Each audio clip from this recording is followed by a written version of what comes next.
Hello, everybody, and welcome to another edition of the Knicks Film School Podcast. My name is Andrew Claudio, a.k.a. GMAC, and it's time for one final preview pod for this upcoming season. Now, throughout the last couple weeks, that's a few weeks, I should say. A few is 3. And throughout these last 3 weeks, we've gone through different areas of the New York Knicks and whether they have a top 5 or even a top 10, starting 5, a wing duo, a bench unit. And today we're going to talk about the MVP candidate known as Jalen Brunson. For those of you that just decided to get into the Knicks for this episode specifically, we're going to talk about top 5 point guards in the NBA and whether Jalen Brunson, while being an MVP candidate, if he qualifies as a top 5 point guard, and if he is, where does he rank in the top 5?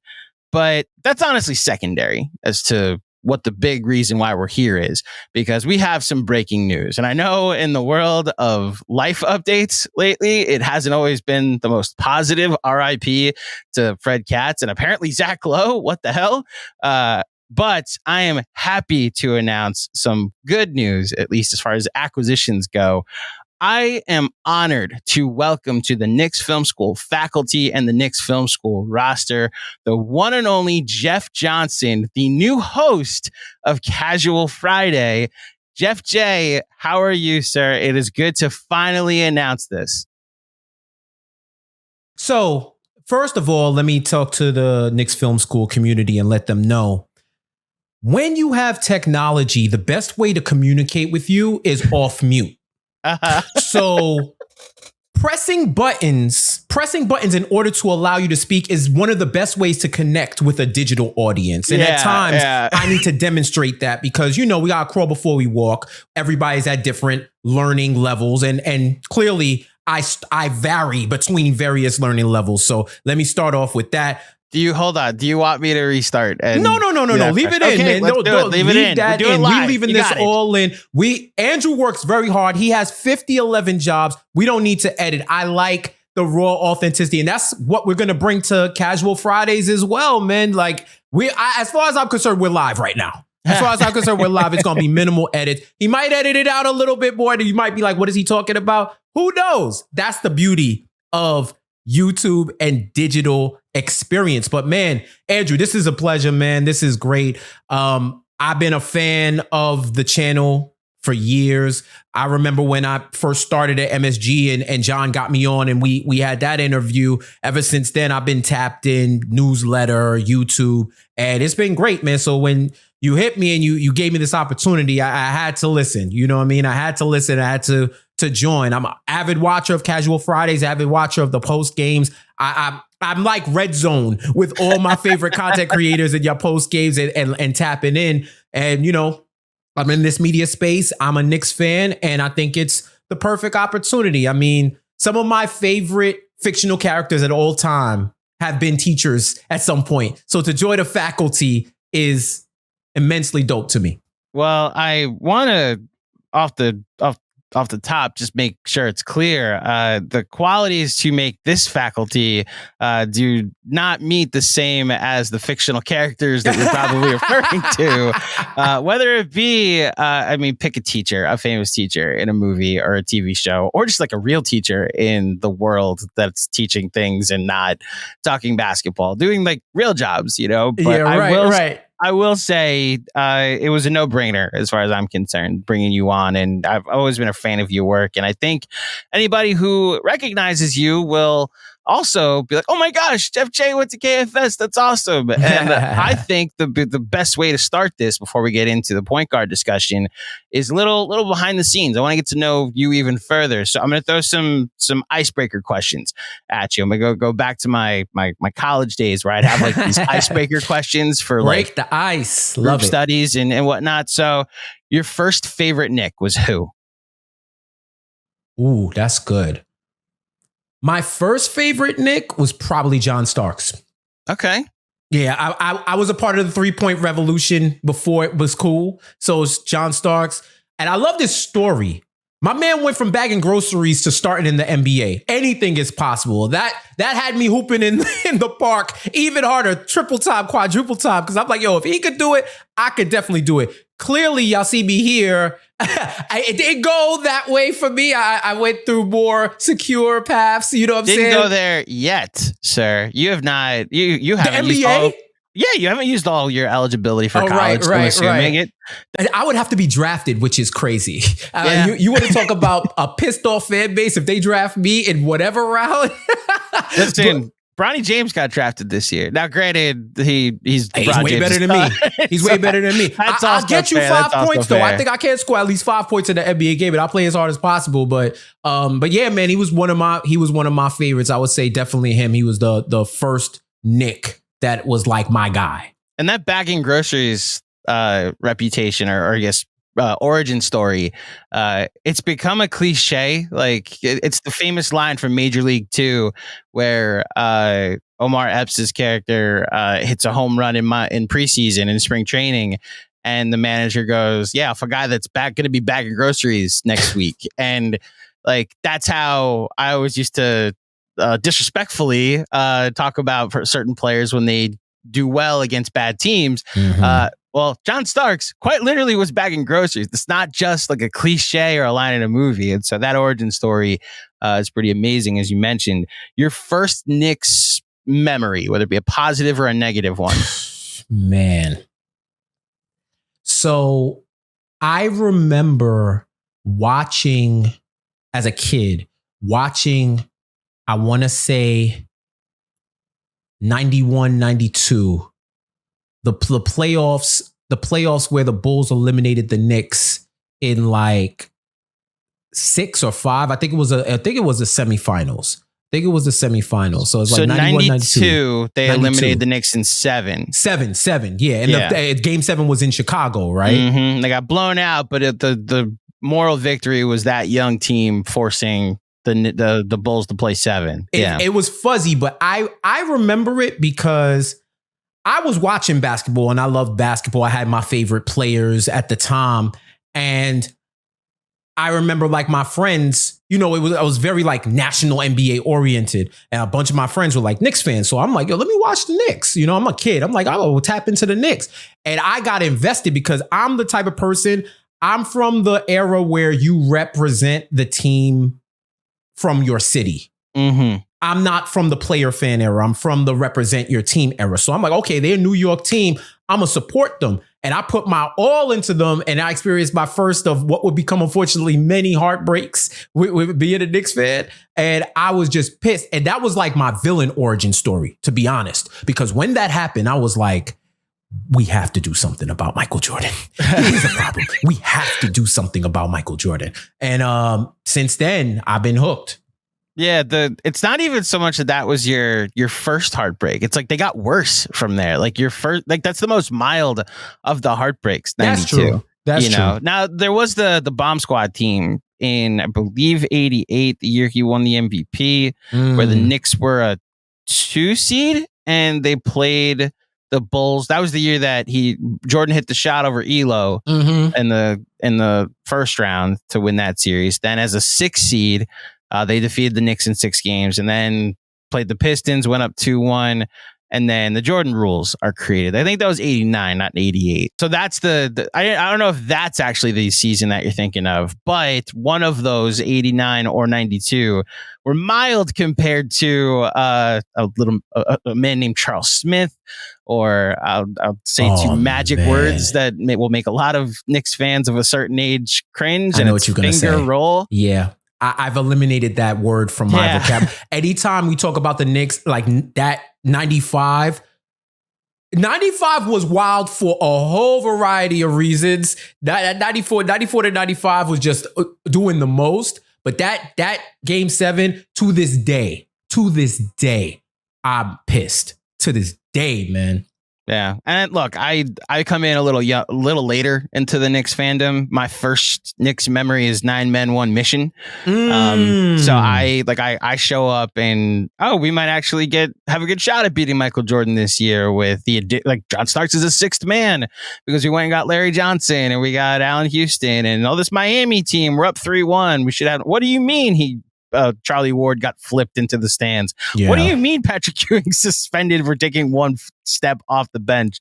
And the rest is history. PJ Brown decided to be 95 NWO Kevin Nash. Yes. 96, 97 Kevin Nash and powerbomb Charlie Ward, and the rest is history. The NBA will never know peace from me for those suspensions. So I know you were also not just a wrestling fan, but a wrestling journalist. Oh, yes. So I lived vicariously through you during WrestleMania. Yeah. But the priority, of course, is to talk about the NBA and specifically the great point guards in it. And one great point guard that we have to talk about is Derrick Rose, who retired today. Not necessarily Jalen Brunson just yet. Your thoughts on Derrick Rose officially calling it a career after 16 seasons. Actually plays a pretty significant role in the turnaround of this franchise over the last 5 years during the We Here season, that trade, and him finishing top 3 and 6th man of the year. What are your thoughts on Derrick Rose, both what he meant to the Knicks and his entire career? Yeah, I think as a career, he's going to go down as one of those what if players along the same lines of Penny, Grant Hill, T-Mac, those players that were besieged by injury, and you just wondered, what if they had a moderately healthy career? Where would they be among the ranks of top players of all time? But the one thing that I think Derrick Rose got that those others didn't was a second lease on a career. He was able to come all the way back and still contribute. And I think his second or third act, whatever you want to call it, actually, like a third act with the Knicks, 2 separate stints, and showing that he still had something left in the tank and being a significant contributor to a team trying to make it to the playoffs and trying to shake it up in the Eastern Conference. I think it says a lot about his will and his tenacity on the court and what he was willing to do in order to ball out. And I think today, a generation of hoop fans are feeling age.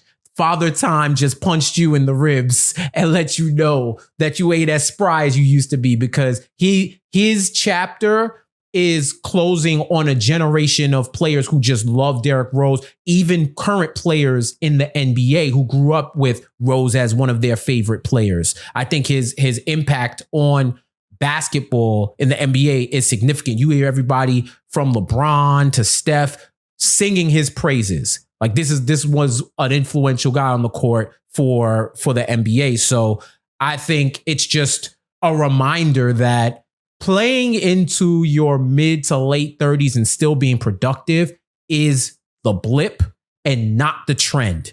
And if because of sports science and everything, we're going to get players playing longer into their primes and extending their primes, then I'd love to see it. But it's just another reminder to appreciate the players, the Stephs, the KDs, the Brons, who just seem like they're maintaining their superstar level. They haven't waned or fell off a cliff. They're still maintaining it enough that they're showing who they are and who they've been. So, Derrick Rose calling it a career is just another one of those basketball legends leaving the court, and now we got to move on as NBA. It's well said. And you mentioned the oldness that some of us are feeling today. I was at his draft. I one of the first things I did when I turned 18 and started gaining disposable income, the first thing was try to go to every Mets game possible, partially because I love baseball and partially because Shea Stadium was closing in a couple of years. But the second thing was my buddies and we had an annual tradition for 06, 07, 08, and 09, where back then you couldn't buy the tickets online. You had to go camp out and buy tickets. And I mean, statute of limitations, I could say this now. What we do is buy not one, but 2, 3, 4, and then sell to whoever that wasn't waiting at 3 a.m. for these tickets. And all this to say, the fact that kid from Memphis that got drafted in 08, that walked past my buddies, dapped them up as he was wearing his new hat, is now retired from the NBA. And maybe I just didn't have a concept of time. I was like, what do you have, a 12, 13 year? No, 16 years in the NBA. I agree with you that the what if is probably going to be the talk of his career, which is why I'm hoping people like us who saw his whole career and are able to speak to what he was then and the rejuvenation of the second act of his career will be important. And look, to what he means to the Knicks, this turnaround that they've had over the past 5 years that starts with Leon, then the hiring of Tibbs, the Julius Randle renaissance. And then there was a trade midway through what we call the We Here season for Derrick Rose, where he became the backup point guard and they created a pretty outstanding second unit. Who knows the role he played with Emmanuel Quickley or just to all of those young guys as the Tibbs whisperer. You know, there's been reporting on like he would always be the person to be, just if he's yelling, just don't look at him. You know, just he would know exactly how to deal with a young player trying to get on the good side of Tom Thibodeau. And, you know, unfortunately, he calls it a career now, but he's definitely part of the turnaround here. And I am glad that, you know, there seems to also have been an influence on Jalen Brunson as well. They only got to spend one season together, didn't get to share the court with each other as much. But, you know, as we transition to talking about our current great point guard, you know, this franchise, while Clyde is great, obviously, and there's like a blip with Jeremy Lin, is not known for its great point guards. And yet, for the end of one's career, I should also mention there was like a first stint with Derrick Rose that went horribly wrong, that 2017 team. Yeah. You know, to go from, you know, the fading of Derrick Rose being like, oh my gosh, we got a point guard, to like the fading of Kemba Walker to be like, oh my gosh, we got a point guard, to oh no, we don't. To now Jalen Brunson, where it's like, not only do we have a point guard, we have like the point guard, one that's going to be, you know, competing with Clyde for all-time greatness in this franchise's history, one that's competing for MVP conversations and is going to be the leader and the captain of a team that competes for a title. I mean, Jeff, can you remember a time where things were this good and it featured a point guard on this team? Not in conjunction with what you just said. I can remember when there were good times. I can remember when we had a good point guard. But one of your elite players being the one, I haven't seen that really in my fandom, in my life as a fandom. I will say Derek Harper's 94, and he started off shaky, but playoff Derek Harper, man, that was a guy who I wish we would have got earlier, right? I just wish we would have got earlier. Chris Childs and Charlie Ward, they were more than serviceable. They were good. But they weren't playing at elite levels that Jalen Brunson is. So I look at it also from the New York perspective. New York is a basketball city, and New York is run by point guards. Point guards that come out of New York City are legends. So even to this day, you got guys running the one who will be the future of basketball. And that's what we're really known for, is our guard play. Although we've had all-time greats that come out of the 5 position out of New York. If I'm not speaking out of turn, I think Kareem is. Yeah. Kareem is from here, right? He's from here. Yeah. So that's what I'm saying. Like, we have all-time great players, but when you have a superstar point guard in New York, it like empowers the all-spark of the city. It's that driving force that makes basketball the it sport. And it's just a vibe in the fabric of the city. Like, we're the home of God Shamgar. Even though Kyrie's from Jersey, he's still metropolitan area. You know what I'm saying? Like, it's just about that thing, man. It's that it factor that point guards bring, the confidence, the aura, the swag, depending on how old you are. I'll give you aura and I'll give you swag. We could have both of them, right? Like, I know it is all of it. By the way, I know what aura is. Yes, I learned it from my younger brother. Taught me about it. Yes. So I think with all of that being said, it's the best of times to have, 1, to have a superstar, 2, to have a superstar that emerged into superstar status wearing the blue and orange, and 3, to have a superstar point guard running New York's basketball team. And first of all, Kareem was New York. Went to Power Memorial High School in New York, so in the city. I believe Dr. J is also from Long Island. Yeah. Around the Nassau County area. Nassau used to be the sixth borough. Fun fact. Yes, it did. I now live right outside of Nassau. Might be moving to Nassau. So believe me, I get the history lesson every time I talk to someone from Nassau. Having said that, also great. You said the Allspark, right? That's Transformers. Yes, sir. Yes, I know my nerd culture too. Make sure I stay informed. Look, I can't speak to the city as much. It's hearsay for me, being someone that grew up in Long Island. But the reputation you're speaking about is something I apply to playing in the city, in the city game, and the head honcho, the man of the court, the king of the court. That's what I was trying to say.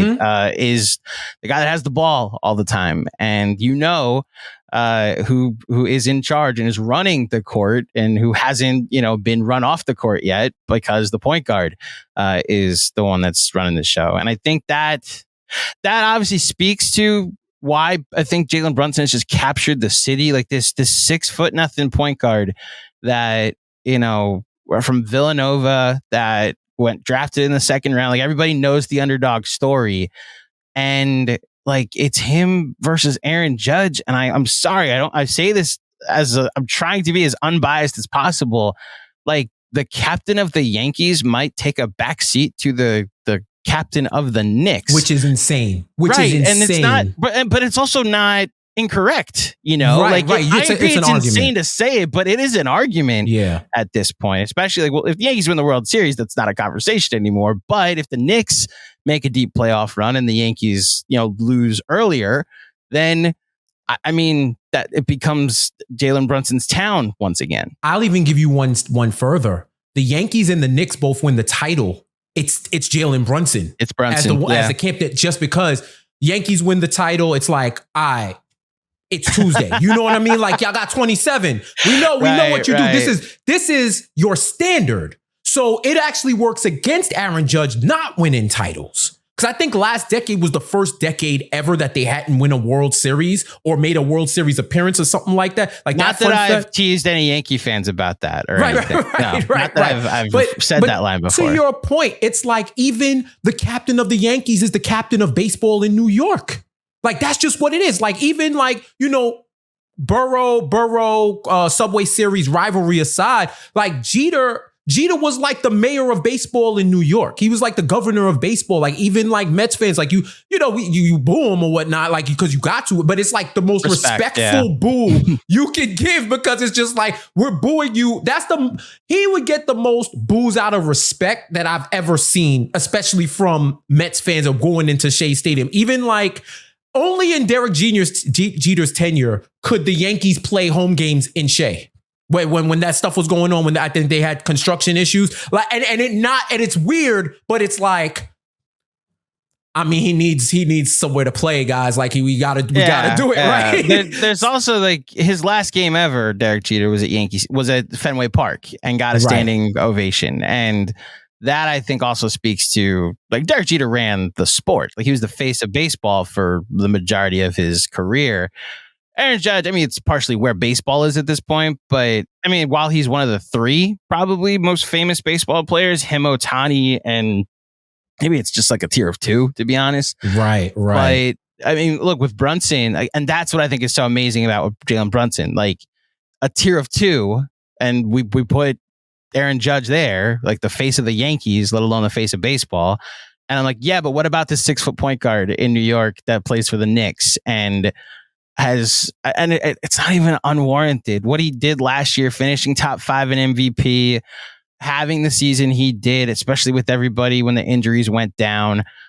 He elevated his game. He elevated this team. And it's why, like, to have a guy in the conversation for top 5 point guards is so foreign to us that it's like, it's amazing that we're actually even doing this show. The interesting thing is what the role of a point guard is, even, because, we both, obviously, we've spoken to it here, that we grew up watching basketball in the 90s and what a the role of a traditional point guard was. And I'm curious for you, like, is there, you know, how, like, baseball has that stat WAR, like wins above replacement, and there's like that replacement level player that is imaginary that they're judging every baseball player against. Who's like the prototype replacement level point guard that you'd be like, oh, I grew up and if someone said point guard, I'm picturing this person, like I'm picturing this player, or like that kind of role? Because like honestly, Charlie Ward might be one of the guys I think of, or like a Raymond Felton, where it's a game manager, or honestly maybe like a quarterback where it's like Alex Smith, like a system guy that is just here not to turn the ball over and run the offense. It's similar to that with traditional point guards that we grew up with. No? Yeah, for facts. I'd say there's a few that come to mind. Point guard, CP3. Yeah. You want to talk about QB1 on the court? It's CP3. For I think for this generation, for sure. John Stockton was another one that I think of as like, he was the fulcrum of the offense. He's the central piece. He controls everything. He's like the CPU of Utah's offense, right? I'll even go back, like people who I just think of and I'm like, yeah, that's a point guard. Mark Price. Yeah. Hit your free throws. Mark Price, 1,000 lifetimes I would put on the line if Mark Price is at the free throw line. I know I'm good. And if he misses, I know I wouldn't have had a better opportunity with anybody else. Maybe Steph Curry. But from the free throw line, yeah. Mark Price is another one that I think of. I think of Kevin Johnson at times, just because he's somebody who you don't usually think of, but when you look at his game and how he was ready to explode at every minute, he knew when to take over and when to facilitate, and he was just cool for his era. He was just like really cool. Even someone like Muggsy Bogues, shortest guy on the court. You only got one job, and he still was able to execute it to the best of his ability at 5'3", right? Like, it's those guys that are the prototypical point guards for me in terms of controlling an offense, generating assists, but you can still score if you need to. And I think Chris Paul, going back to QB1, Chris Paul him and Bron are like in terms of running an offense, I think are the closest things I've seen to Peyton Manning on a basketball court. Jokic is up there as well. But I'm talking about, you watch them, and I could see the chess game playing in their mind. When somebody comes down from the top of the key and you already know, he knows, I pass it here, they're going to swing, hit for the corner three. If I fake here, they're going to jump. My man is cutting from the baseline. I throw the alley, or I'm going to just take it myself. And he's making the reads. Auto reads. So like, in terms of point guards, those are some of the guys I think of. So it's interesting. I agree with everything you said. Like, the guys I would throw in there are significantly worse. Like Chris Paul is a Hall of Famer. John Stockton, we're in the top 5 point guard ever conversation when we bring those guys up. And like, obviously Magic Johnson being what he was, and you know, I knew somebody was glaring. It would be the guy with my last name. So there you go. Then you get Isaiah, and like that's like the prototypical point guards back in the day. The guys I was going to was like Terrell Brandon, David Wesley, Eric Snow. Yeah. Where like scoring was so secondary because it's your job to be a quarterback, set up your wide receiver, set up your running back, or in this case for basketball, make sure like you're setting everybody up in the right position, in the right sets. You know, the triangle offense, like you're the guy at the top of the key, or you're seeing if you're going into the post, and then you're going to set the screen. Like you're the different models that were used for a point guard. Scoring wasn't always the primary thing you were doing, you know. And then you go to today. I mean, the majority of the guys we're going to talk about today, scoring is the best thing they do. So that's why I think how the position has evolved. It's like, well, if your best scorer has the ball all the time, but you're setting up other guys is great, or playing off of him is great. But why wouldn't you also like have him score a ton? And back then it used to, like, Allen Iverson doesn't get mentioned in the point guard conversation, even though he was 5'11", because they played him next to Eric Snow. They played him as the shooting guard. And that's what I think has changed so much. And look, Brunson, I think, got better at it last year once they got, more better complementary pieces. Once Anunoby got there and DiVincenzo got there, it was like, oh, so we just like surround you with shooters and guys that cut, then there's better ways for you to get more assists, or at least assist opportunities, which is, I'm curious where we go with our list today. So as we dive into it and what Can I say one thing real quick, Andrew? I love that you brought up Zeke and Magic, because I feel like this era is, what if everybody tried to be Magic Johnson?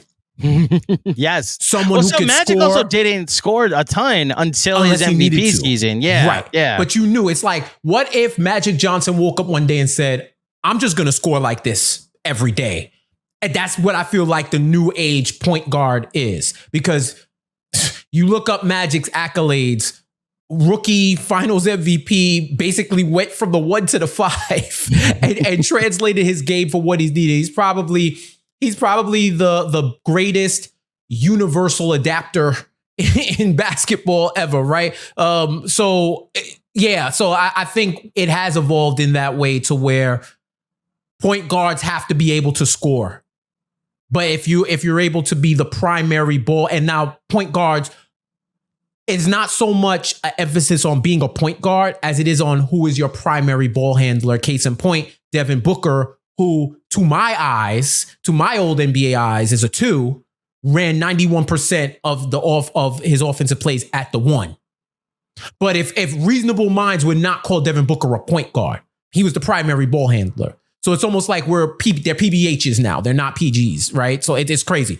It's like the season LeBron finished second in MVP behind Giannis, where he played point for the Lakers that year. And so the 91% number, where'd you get that from? I think it was cleaning the glass. So, okay. So I think we used the same criteria for it too. Then right. What we're doing today is we're not going to just list our top 5s like we've done the last 2. We're actually going to do a draft and see where Brunson ends up. And go, we'll end up with a top 10 at the end of the day. For the back half of this pod, we're going to go through the definition of a point guard. There's 2, I think, honest ways to do it. There's cleaning the glass, what they list you as, whether it be a point. I looked at the combo guards, but once Anthony Edwards showed up, sorry, the point guards are not going to be in this designation. We need limits and borders and rules and regulations right now. Exactly. So I guess we'll go with cleaning the glasses definition. For those who don't know what cleaning the glass is, we mention it a ton and never actually say what it is. I'm assuming you know what it is, but it's a website we use to track a lot of stats and data and whatnot, lineup data, and in this case, positional designation, which will help us for today. And what did John say in one of his newsletters? It's like porn. If you see it, you know it when you see it. Like that the porn rule. It's like when you see it, you know it when you see it. That's how I take point guard. Like if you told me LeBron is a point guard, I'm like, okay, we're getting philosophical now. Right, we're not, right. Like in he's a power forward, bro. Guard, he's a 3 or 4. Yes, but he's the primary. He's a PBH, but he's not a PG. Yes, bingo. Remember, all point guards are primary ball handlers, but all primary ball handlers aren't point guards. Yes, exactly. That is my theorem. So what I'm going to do now is this is your first draft order. I just realized this. You're going to get to be part of how we decide who gets to go first in drafts. Oh, wow. And the system that we use is a fun game called High Card Draw. Ooh, so, I love Jeff, it. I'm going to do a quick shuffle. Now, these cards that I got from Vegas at Summer League are very slick. So there's a world where... Can I see it again? Are they laminated? I think they're laminated and they're like covered in glitter. Yeah, don't bring those to a game night. Don't bring those to a game night like that. That's for your house. That's to show off. Like you can't be playing no serious game and nothing. The tough part is I'm about to shuffle and they may go everywhere. Exactly. right. Oh, it worked finally. All right, okay. Good. Jeff, your card is a. Wait, hold on. I don't get a cut. Come on, Andrew. Andrew. Go ahead, cut it. Cut the deck. All right, go 75% down.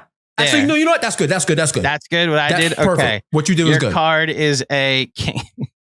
You originally got 5 and now you get a king. All right. A king is high, but not as high as a Ace. 2. The exact opposite, a 2. All right, so Jeff gets to go first in our point guard draft. And again, this is in the context of where Jalen Brunson ends up.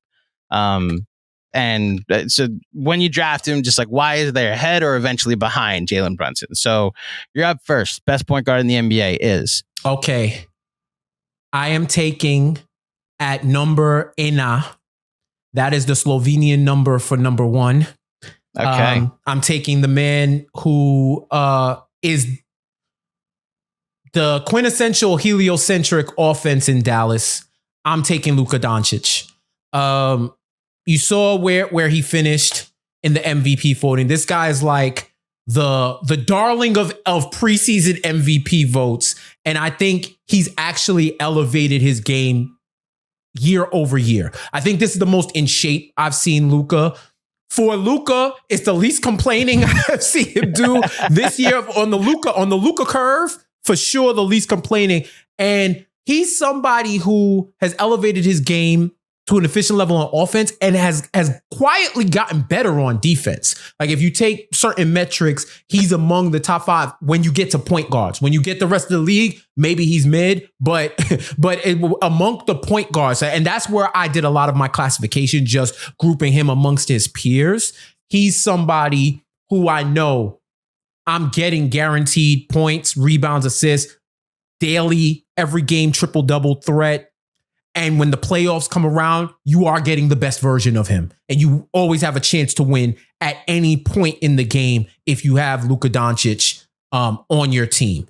In terms of the comparisons with Jalen, I think I've seen sustained greatness from Luka over these years. He has his criticisms. You could criticize his defense. You could criticize his conditioning, his form, all of that. But I do think I've seen, since at least the bubble, since he was old enough to legally drink, we've seen him do this. And I think Jalen has had the potential, but he's finally converted some of that potential into kinetic energy. So now we need that energy to elevate and be more consistent. I'm just going based off of like historical and what I see and just the standard for who he is. I think Luka is going to be somebody who's once again in the top running for MVP. People would commit atrocities, NBA level sports atrocities to get him on his team, any type of tampering, any type of whatever to get Luka on their squad. So that's why I want to go with Luka Doncic as the number 1 overall pick. Would have been my pick too. And ironic, we went with Jalen Brunson's former teammate. And if you believe Tim McMahon from his appearance on the Knicks Film School podcast this summer, partially the reason Brunson left Dallas, aside from an insulting 4 for 55-year deal that they didn't even offer him at that point, the fact that Brunson also wanted a team of his own and wanted to go to a place where he could potentially run the show, and it's benefited greatly. Now, I agree with largely everything you said about Luka. The defense is a curious thing because I also agree he's become closer to league average when he tries on defense. You also then see the Celtics picking on him in the finals. Of course. That's why I think that I'm fascinated what the...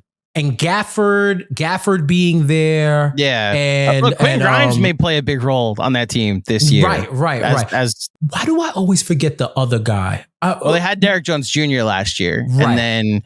It's Gafford, and who's the other big? I keep forgetting the other big. So I always do that. There's Lively that's there. We go. Also, Thank PJ you. Washington. I always get one and forget the other. But I think team defense definitely contributes. But once again, Andrew, this is amongst point guards. Like if you look at for stats for what they're worth, he's 3rd in defensive rating among point guards. And I think your pick is the one that's number 1. Well, so if you're going to EPM, our beloved EPM with dunks and threes, SGA was pretty high up there. In fact, led the NBA in EPM overall last season. So that would be my next pick. As far as like why him over Brunson, there's a playmaking aspect that I think is a little bit better. And like to just keep the theme with defense, you're not picking on SGA at any point. And that I think is the going to be the most fascinating part this upcoming playoffs, because there will be playoff games, maybe even playoff rounds, where it's just like we're picking in on Jalen Brunson. You can hide him on the corner, but we're bringing him into every action. We saw the Sixers do it at times in the series. Now Brunson's stocky, so Big Mensa body Brunson. Also, Mensa had the greatest way to describe Jalen Brunson. People call him, if you're bad at defense, a traffic cone, and Brunson's a traffic cone, but it's got like cement in it. So like you may try to run over it, but your car's gonna get jammed up if you try to run over Jalen Brunson. So he's not really a traffic cone. You know what he is? And I used to know the name of this. I'm gonna see if I can Google it until you say time and describe it. You know when you park the brick thing in the front of the parking spot? The divider, spot? The divider. Is it called a divider? It might be. I know what you're talking about. I used to know it. What's the shout out Long Island? They separate all their things with dividers. Y'all tell us in the comments what the name is. But that divider that usually your bumper can get caught on, your front bumper can get caught on, and then it takes off the bumper or it damages under. That's really what he is, because if you try to go around that, you may commit an offensive foul, so you may run into something. So It's like a traffic code. You could drive around, you could knock over and then keep it moving, but he might be a concrete divider. That Mensa, man, he's in 3024 with it. You see it? Like Michael Beasley, yes. If you know, you know. So SGA will be my next pick. I'm very curious how close we are to taking Jalen Brunson, because I do think he's a top 5 point guard. I'm curious if he's a top 3 point guard. So your next pick. Damn it. I feel like our next 2 picks are gonna vibe. All right. So if you know me, you know I'm somebody. I'll give y'all a fun fact about me. I majored in computer science when I was in college. So I have a love-hate relationship with statistics, and the fact that I love what they can tell, but I hate the fact that they could tell you whatever other people tell you, depending on how you construe it. And I think at times we lean too heavy on statistics to make a definitive case for players, right? I am about to be a hypocrite, and I'm going to take, for this season, are we talking this season? Or are we talking for this season? Players, we're taking body work just going into the season? Mm-hmm. Oh, man. Now I'm really curious where you go with this. Okay. You know what? I love that we're doing the draft, and this is a perfect way to like stall while you still think, by the way. Yeah. I love that you picked the draft, because I thought we were going to go top 5. And even then this was the area where I was divided. I'll go with Brunson as my next pick. Okay. And if this was fantasy basketball, if we were building a fantasy team, I wouldn't question it because it's Brunson. I would question it because of pick to value. I know where you're probably going to go with 4, and then we can have the discussion for there. And if you don't, then I'd really be blown away. But I'm taking upside here. Okay. I'm taking the upside value of Brunson. I mean, what can you say that hasn't been said about his historic season? He's in conversations with Jordan and LeBron throughout the playoffs, cashing out in the playoffs. Like, we constantly heard him in the names being mentioned, legends, 40 plus games, what he was doing in the playoffs, scoring, how he elevated the team, how he made the Knicks a viable contender. You want to go to EPM. He was in the top 6 of overall EPM last year, right? And this is mostly with half of the season not having Julius Randle, who actually augments his game when Randle's on the court. He shoots like 6% better off catch and shoot threes alone, right? So with Brunson, I think if you look at his numbers, the advanced numbers throughout the year, amongst point guards, he's been in contention, whether it's efficiency, like the guy who I think you're going to pick has some ridiculous numbers too when it comes especially on offense. But I think this would be like my upside pick if we were in a fantasy. If we were in Dynasty, I would feel super comfortable. I'd feel like cloud 9 right now. right? But I would say for Jalen Brunson, for his position, finishing top 5 in MVP voting, well-earned top 5 MVP voting, and Shea and Luka were the 2 point guards that were above him, right? They were above him, and it was him, right? So it was him, meaning Brunson. So I feel like taking the upside here, seeing what he's going to do, and then being around an even better team, I think he hasn't reached his apex yet. And I'm taking the upside here. I'm taking the youth. And for this season, I would draft him third in the draft at my current position. So I think I agree. And I think the reason we're both going back and forth and having such consternation is because my next pick is Steph Curry. So there we go. Here's the thing.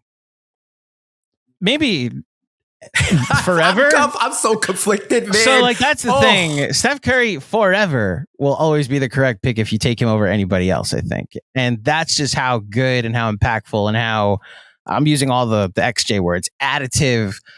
Steph Curry has been throughout this Steph Curry era that we've been in. I think it's situational. If someone said I'd take Steph Curry over Jalen Brunson, I would. Obviously, you're saying a statement that isn't crazy. No, I think at this point in their careers, there's a conversation at least where you can run an offense through Brunson, whereas with Steph, you may need some other things involved. And I'm hesitant to say any of this because if you told me you'd take Steph Curry over SGA, I'd understand. If you took Steph Curry over Luka, I'd wonder what year it was, but that's just how great Steph Curry has been for such a long time.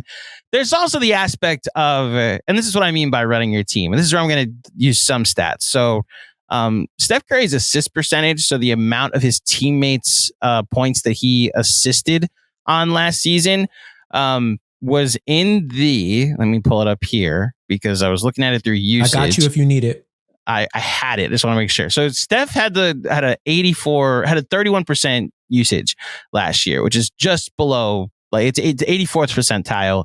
It's around 7th or 8th among the point guards listed. It's around what Jalen Brunson was 33. So it's like 2 percentage points less. Jalen Brunson's assist percentage, so the amount of his teammates' points that were scored off of his assists, was around 31%, which is the 81st percentile. So top 20%. Steph Curry's assist percentage was 24.1, which is in the 28th percentile. So he's not necessarily making his teammates better with assists. Now, this is where gravity comes into play, where because people are paying such attention to Steph Curry, you're then leaving guys wide open like Pods or Kuminga, or, this year going to be Buddy Hield and Slow-Mo. So like there are still great things about Steph Curry that don't always translate into assists. This is a Knicks podcast as well. So putting Brunson ahead of him might also be like the tiebreaker, if you were to call it that. The fact that we get to watch him every second and I want to put him over Steph Curry is part of it. He's 36, bro. He's 36 and we're agonizing right now. Yeah. Over, do I take him or the guys in their 20s in their prime? Yeah. This man in 35, 36 year, right? I was like, Alexa, what's Steph Curry's birthday? Double digit attempts, 40%. Yeah. What are we even talking about? Here? And I think this speaks towards the level of quality that we're here with the first 4 picks. And it speaks to Steph over the career where I still seen this man take over games at his age. Like, he may not have it as much to dance off the dribble and pull up. I also seen him send, what's Jokic's Jamal Murray? Olympics. France and Serbia. Thank you. Yeah. Thank you, whoever put that in my mind. France and Serbia. I saw him, 36-year-old. He's 36. Saw him send Serbia to hell. Saw him send France to hell in their country. Bro. And still but this is where I think the separation comes, right? When you surround Steph with elite players, oh, you got to take him every time. You got to take him every time because he is the deciding factor, right? But I watched them both at times have to carry teams that weren't as good as they were before. And we know what Jalen Brunson did.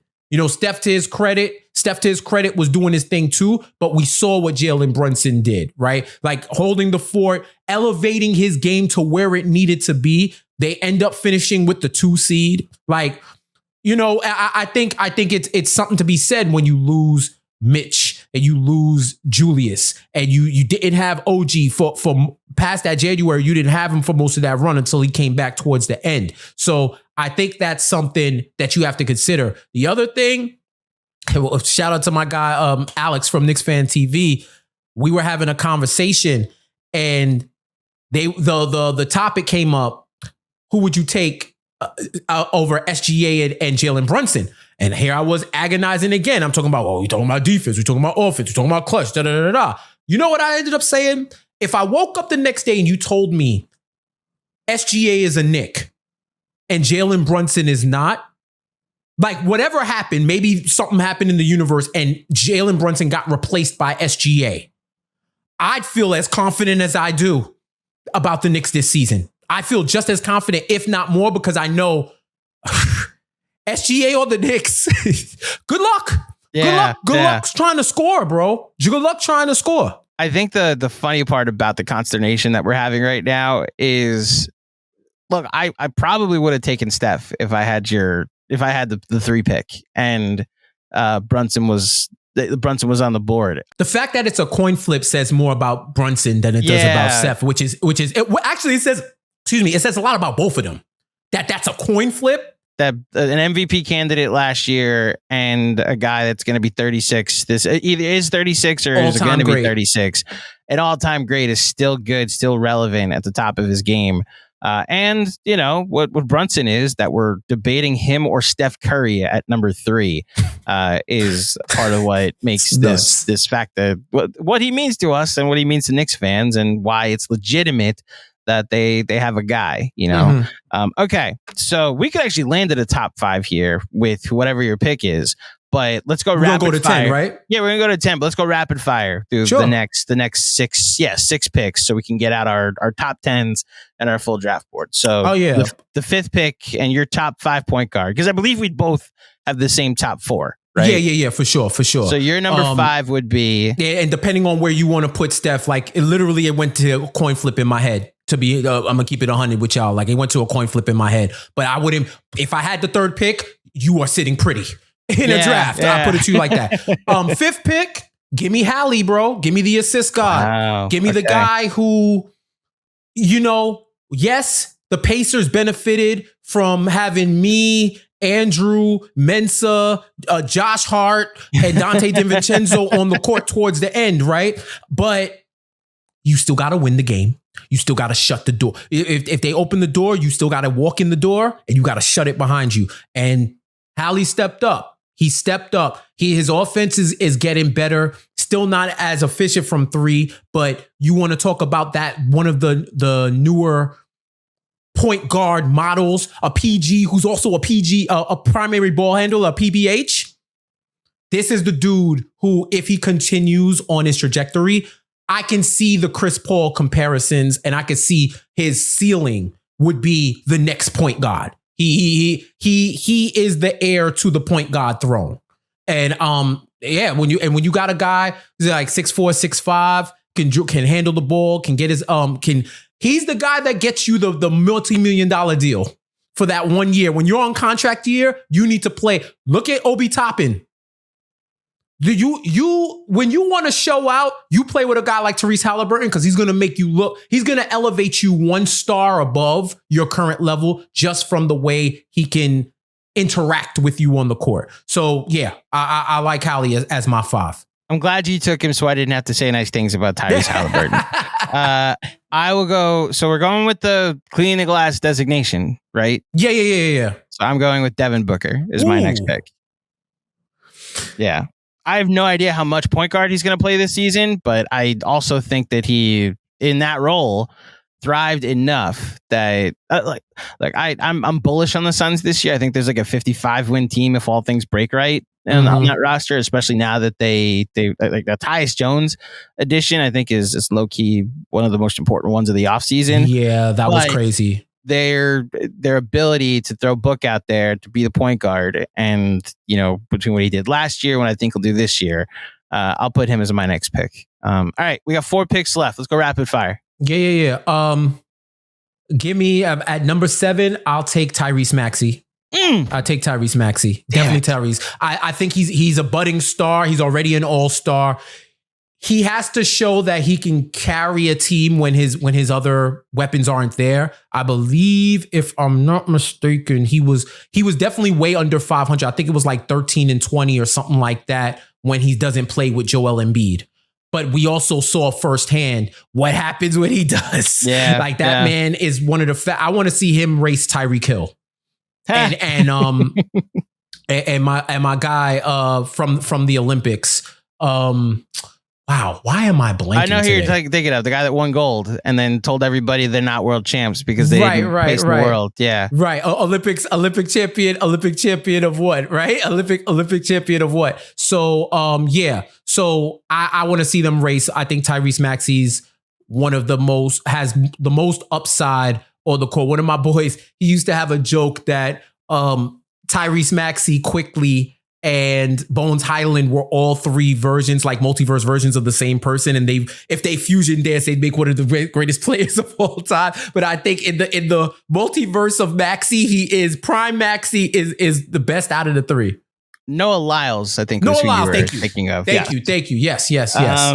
So my next pick will be, I hate the city of Philadelphia. Just, I don't even necessarily have a follow-up to that. Just on record, my hatred for city of Philadelphia exists and all of its sports teams. And it's why my respect for Tyrese Maxey being what it is such a fascinating philosophical conundrum, because it's like, I hate your city. I respect your game so very much. Right. With my next pick, I'll go to, so there's a guy that I think Father Time may be undefeated. And I'm curious if he has another elite year in him. I'm bullish on his team's success this year. So I think there may be a good year in him. And then there's a guy that didn't play much last year because of off the court issues. And then an injury that ended his season while his team had the year from hell. I'll take Dame with this next pick, and I'll go that direction, because I think him still being in the top 8 makes sense to me. Mm-hmm. Definitely behind Brunson, definitely behind the guys that we've talked about today. The Brunson Maxey thing, here's my hot take. I think the Brunson Maxey conversation will become a conversation a year from now. That's the leap I think Maxey takes. I can see that. For sure. Especially since I predict a lack of health from his 2 co-stars next season. So, we'll see what happens. But I'll take Dame with this pick at number 8. So what y'all notice from me, y'all, is I can pull obscure facts and references from decades before, but something in the current era might not pop in my head until later. And it wasn't until Andrew started speaking and he went with Dame that somebody popped into my head. You just sparked the conversation. I'm bringing out the heavy artillery for this one. Ja Morant. There you go. We forget, after all of the gunplay got him suspended and all of that, when he came back, he was balling before Memphis had the season from him. You want to talk about the Knicks injuries? Gigi Jackson became a household name because no one else could play on the Grizzlies, and it became a reality series where it was like, yo, if you got a 10-day contract in a dream, if you are Exhibit 9, it's time for you to exhibit your game on the NBA court, because you can live your dream and get a spot on the NBA team if you're with the Grizzlies. And it made you forget how good Ja Morant is. You want to talk about revenge tour comeback season? Like I say, the Knicks are on a 24-25 revenge tour. Ja Morant is going to be on the You Must Have Forgot tour. I'm calling it now. I think he's going to be healthy. I don't know where the Grizzlies are going to fall. Someone might have to give up one of those play-in spots or top 6 spots in the West. But yeah, I think Ja's going to come back and remind people why he was the guy that I saw when his college team, I saw his opening round, saw him live when they were in UConn during the NCAA tournament. And I remember walking away from that game, Andrew, and saying, yo, Knicks fans, I know we all want Zion, but I'm telling y'all right now, if we get this Morant guy, I think we're going to be all right. And I, for the most part, have been proven right. So I like Morant there. So those are the 2 guys I was debating with my pick at 8. And I think the interesting thing with the last pick of this draft, and I'm looking for he's listed as a combo guard. Okay. Would you allow me to have James Harden with the last pick? Yeah, James Harden is a point. Okay. Yeah, come on, man. I agree. He's a point guard. He is the intersection of PG and PBH. Well, that's the thing. He's listed as a combo guard. Yeah. Right. Yeah. We've seen James Harden. Everybody knows James Harden is the point guard on your team. Mm-hmm. Right? Like, he's been that guy since OKC running the offense off the bench. So I will allow Harden. And you want to talk about people we forgot? I will allow that for sure. Yeah. Yeah. And I do think this is like the appropriate spot for him at this point in the draft. And I think, still being what he's able, you want to talk about a team that's probably going to be replaced by Memphis in the standings this year, with the news coming out that Kawhi is going to start the season on the shelf. Speaking of Kawhi, I know he won 2 titles and has probably a Hall of Fame resume, but someone mentioned to me that he should be mentioned in the what if conversation for injuries. And I was like, oh, you know what? That's actually that's not bad because I don't know. Are we talking about him in the top 10 ever conversation if he has a full bill of health? Bro, if you take a look at his playoff, you go to the statistics, the advanced numbers, he's like a alien, monster, bro. Yeah. He's what they think Wemby is going to be. But in like a 6'7", either 6'7" body, yes. Right. Like what people expect, like Wemby, the type of numbers Wemby's going to put up, Kawhi be putting them up. It's just, Kawhi, don't you be playing? It's like, what if Kevin Durant had Scottie Pippen's wing defense? That's how good and efficient he is in his prime when he was healthy. It's playing in the playoffs, yeah. But yeah, he's in a way. If at least he won titles and he's going to be in the Hall of Fame and all of that. But it's like, what if Kawhi did not have any PTO or injury time? What would he be, right? So if we turned injuries off in 2K, is the way I go with it. I'll take James Harden with my last pick. I think this might be the last time we mention him in a draft like this. I look, the honorable mentions I'll go through. De'Aaron Fox would have been right there for me. Jamal Murray, obviously. I know he had a rough Olympics, but hit some big shots and has won a title recently. I will just say his name and then we can move on. But Trae Young needs to be mentioned. He does need to be mentioned. Like they were contenders for my. It would have been contenders for my 10 spot. I mean, we got to put the personal aside. We be objective. Yes. I would have had Trae in the conversation for 10. Low key, this is a make or break year for him. I think. Yeah. We gotta figure out something. Did you have a Celtic that you wanted to mention? Drew Holiday. Drew. So the tough part is he's overlooked. He also just doesn't run the offense. Right, but from a point guard standpoint, yes, he's probably their point guard, but that offense, everybody takes turns running point guard with how much ball movement that they. But I would say just to be respectful, to acknowledge his greatness and his skill, you gotta he's not gonna make the top 10, but you've gotta honorably mention. He's one of the most honorable people to mention on that list. And I wouldn't be mad if somebody tried to put Derek White in there too. Yeah, I wouldn't be mad at that. You can't deny certain stuff. Only other guys I wrote down were so it was either Mitchell or Garland, which is why we went with Garland. The clean the glass designation has Garland as the point guard. Fine. Dunks and threes has Donovan Mitchell listed as a point guard, but they also has SPA listed as a 2 guard. PBH. So it's the argument like you're saying with the PBH. What do I see? I see Darius Garland is their point guard. So they kind of take turns, but who knows? For sure. Speaking of taking turns, the last one I'll mention is DeJounte Murray, because he just spent 2 years taking turns with Trae Young, and clearly a role he wasn't fit for. Now, last week, I brought up the Pelicans as a bench unit that I like because the addition of DeJounte Murray has apparently moved Herb Jones and Trey Murphy III to the bench. Apparently, there's some consideration out in New Orleans for CJ to come off the bench next season, which I think is the correct move if I'm New Orleans. Yo, but B, we'll they telling see. me come off the bench. Yeah, who, me? Yeah. We'll see how that all shakes out in New Orleans. But those will be all my honorable mentions. So to read off our lists, we both had around the same top 5. I would probably have Booker or Maxey ahead of Halliburton, but we had the same top 4. The draft order went Luka, SGA, Brunson, Steph, then Halliburton, Booker, Maxey, Dame, Ja Morant, and James Harden. Love it. Yeah. And I think Brunson being in the top 4 in whatever order, whether he's behind Steph, ahead of Steph, if you want to have an SGA conversation. After Luka, SGA is coin flip, bro. But he's a top 4 point guard is what I think we established today. Yeah. Yes, and I think that's fair. And I also think if Devin Booker's going to embrace a point guard role, then he's going to be underrated. Yeah. Because I think that's one guy that I love watching him play, and I think he's way better than a lot of people give him credit for. All right. Jeff J., your official Knicks Film School debut. Any final thoughts before we get out of here about the Knicks in this upcoming season? I'm super bullish on the Knicks. I think every fan that roots for this team enjoy this season.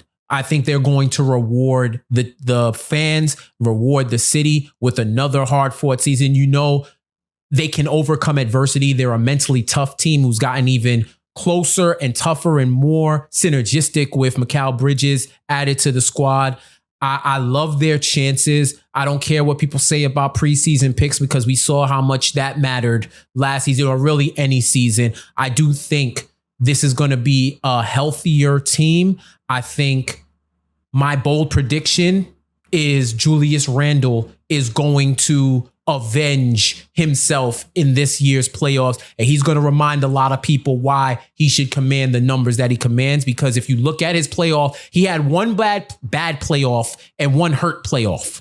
We haven't seen him fully healthy and being able to take advantage of offenses and play well since Cleveland, the last one where 22-23. Right. That's why I really wanted him in last year's playoffs to right the wrongs of what's happened in the past. But I think if he goes into the playoffs healthy, it's going to be a problem for whoever they face. So that's one thing I'm looking forward to the most because too many people are downplaying his effect on this team and on the league. A guy that gives you 20, 10, and 5 in his sleep. So I'm rooting for him and I'm looking forward to seeing him take full advantage of these defenses in the NBA. So yeah, man, I'm bullish, man, and I'm excited. I'm excited to do the Casual Fridays thing with the Knicks Film School community. We're gonna have a ball, man. We're gonna have a good time, and I love talking sports, talking Knicks. This is one of my passions in life. So I'm proud and I'm eager to share this with everybody else. Jeff, it is so great to have you here at Knicks Film School. I'm excited to tune into Casual Friday going forward, maybe even appear on Casual Friday from time to time. The watch-alongs that you're going to be part of this year, all the ways to integrate you into the Knicks Film School world. I'm just excited to see what happens. And it's been exciting to preview the Knicks with all of you watching over the past couple weeks. Media Day is Monday, and then preseason, their first game is, I believe, from the time this gets released, just 9 days away. The Knicks will play basketball in less than 9 days. Can you believe it? I love it. I cannot wait, man. I've been waiting for a while. So let's check ball. Let's get it rocking. Let's do it. Thank you, everybody, for tuning into the Knicks Film School podcast. If you dig the show, head over to iTunes, drop a 5-star rating and a review. If you're watching on YouTube, please like this video. Remember to subscribe. We'll be back with another episode of this show in the not too distant future. Until next time, thank you for listening. Thank you for watching. Let's go Knicks, and we'll speak with you soon.